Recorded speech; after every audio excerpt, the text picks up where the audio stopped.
Baik, selamat kembali ke channel ArtMall. Kali ini saya akan tunjukkan kepada anda cara melukis Salah dengan cara yang betul menggunakan kaedah Scribble Art. Ya.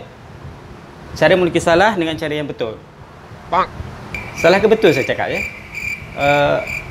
Ya betul, salah betul. Yang salahnya saya. Kerana agak confuse ayat tu ya. Jadi yang betulnya cara melukis Salah dengan cara yang betul.